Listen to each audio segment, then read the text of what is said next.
Welcome you all back to the evaluation session. Our first evaluator for today is someone who works with Cognizant. He goes with the flow. He doesn't plan, he doesn't overthink. He is Medley's hipster. Ladies and gentlemen, let's put our hands together in welcoming Toastmaster Azad.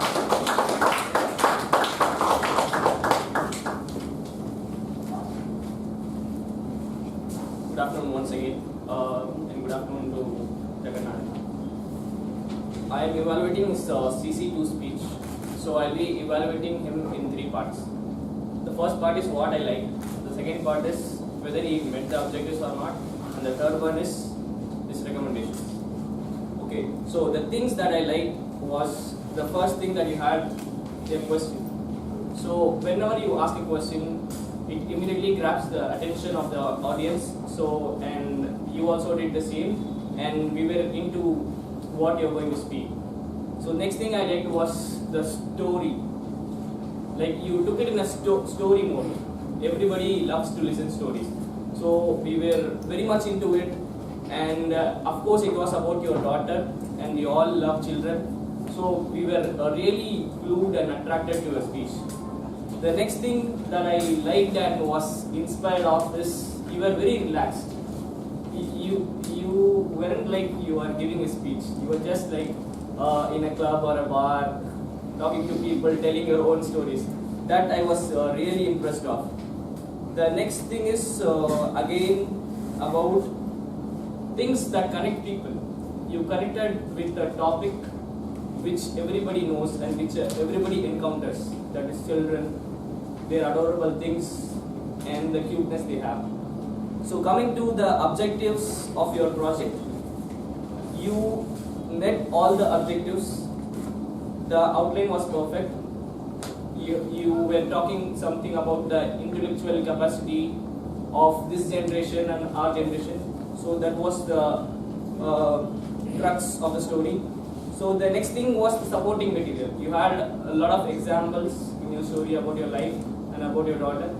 So supporting material was perfect. Then the transition. You talked about your daughter first, then about yourself, then about your friend, then about your flashback. So the transition was perfect, and the movement in the stage was also really perfect. Again, the fourth objective is to have a good opening and conclusion. You had that as well with the question, and again having a question at the end. So my recommendations for you would be, I felt like you lacked points. You just had 3 things about your daughter. There are so many lovely things that you can describe about our children. You just talked about the politics thing, then the milkman. That's it. You could have you had 7 minutes and you could have given enough points so that everybody would have enjoyed. So that thing was missing. The next is, you had a great argument. You said that children of today's world are very, very intellectual, very intelligent, and you gave a lot of examples for that as well. But again, you ended up with a question asking the audience. So I would suggest that you, with your points, you could give a message so that people get something out of your speech and not throwing the same thing against the audience, which you did earlier. So that's it. On the whole, nicely delivered and confident speech. Looking forward to the next speeches.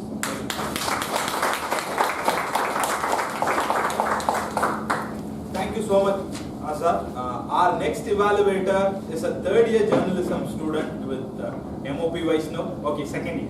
I'm correcting it. She is a ferocious reader, our area TT winner, Medley's child prodigy. Ladies and gentlemen, let's put our hands together in welcoming Toastmaster Janani to evaluate this.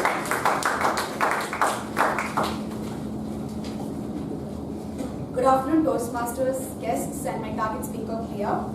Priya, what I like best about your speech is simply the fact that CC7 is often sort of the short straw of all the speeches. People seem to think that it's only dry research, and as a result, people I've observed don't like to think that they can push the boundaries of a CC7. But that's what you did here today.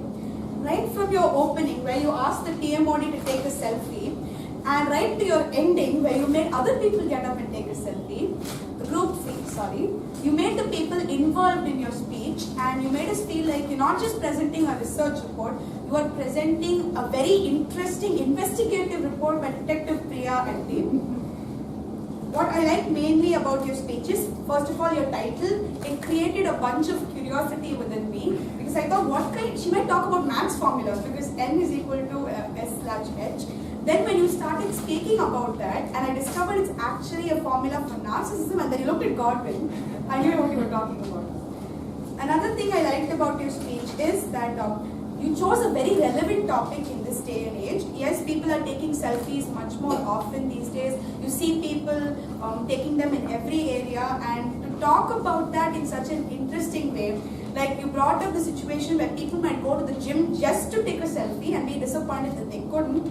We were able to relate to every single point that you said. If there's any suggestion that I can give you about your speech is, when your style of speaking, you asked a question and you answered it. I observed that if you had left a 2-second pause between your question and your answer, we would have been able to register your answers quicker. A lot of people use rhetoric questions too quickly, and I feel like you also did that today. Another thing was, I felt like in places, especially your ending, your speech shifted to a sort of persuasive speech. You began asking us to avoid taking too many selfies.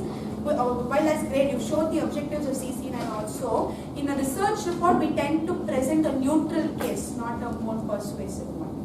And the last one is, I loved your beginning and the ending. I like your use of visual aids and everything. But I feel like in the beginning, in the middle I got a little confused about what you were trying to come to, what conclusion you were trying to reach. You tied it together at the end, but the beginning was a bit confusing. Overall, very nice speech, excellent use of visual aids, statistics, anecdotes to present your case. Hoping to hear many more interesting stories from Detective Priya and team.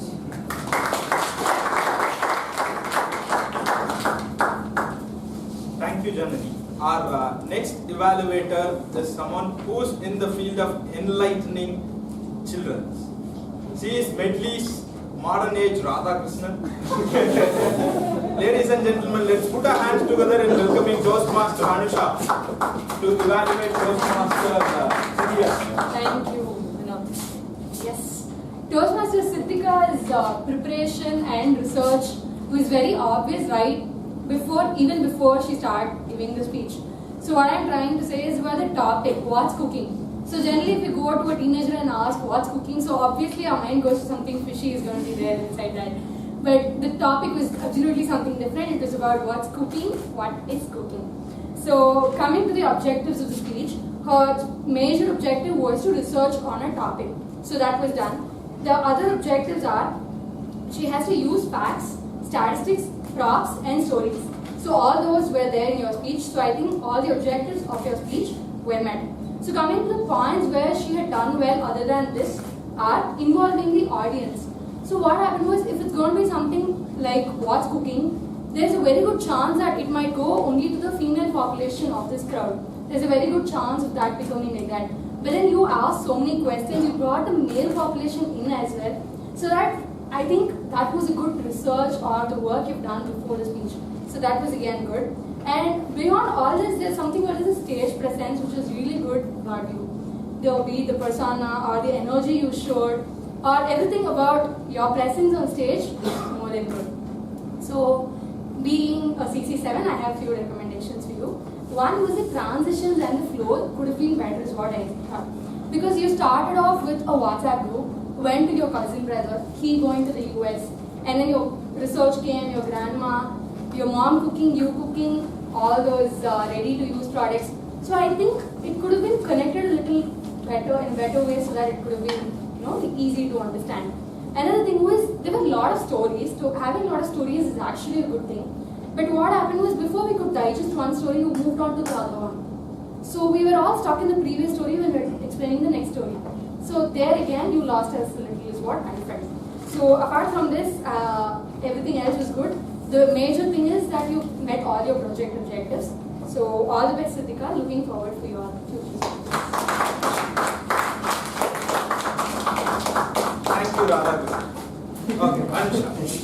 Our next evaluator is a veteran in Toastmasters. He is a distinguished Toastmaster. He thinks we should not think too much about ourselves.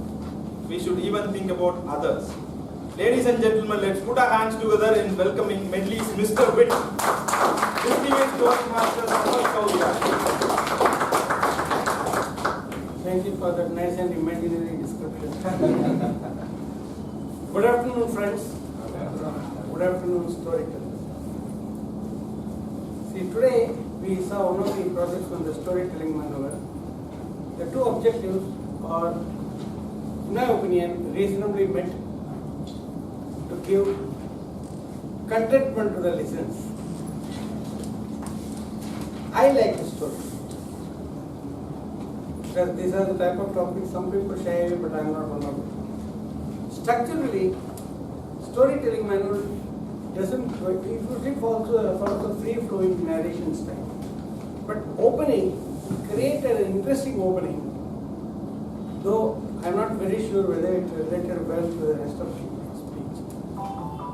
In terms of the skills he has acquired during his CC manual, we could see he can at will confidently speak using his hands and facial expression and vocabulary good.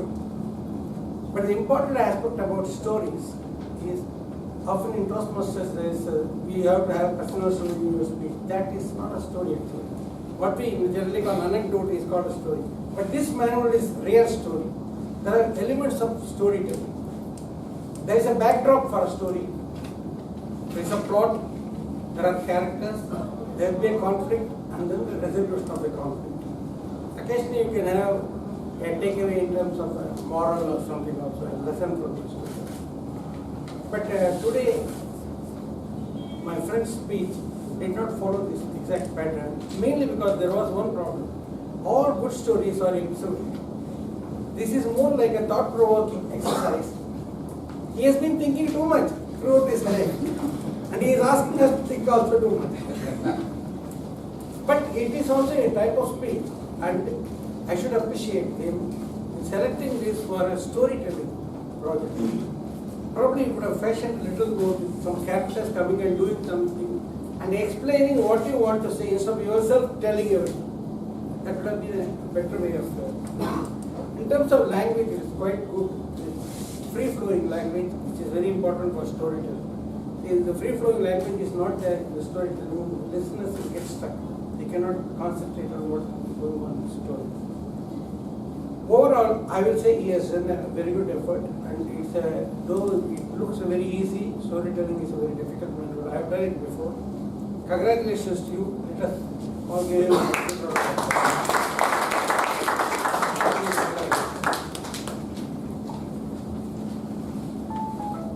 Thank you, Toastmaster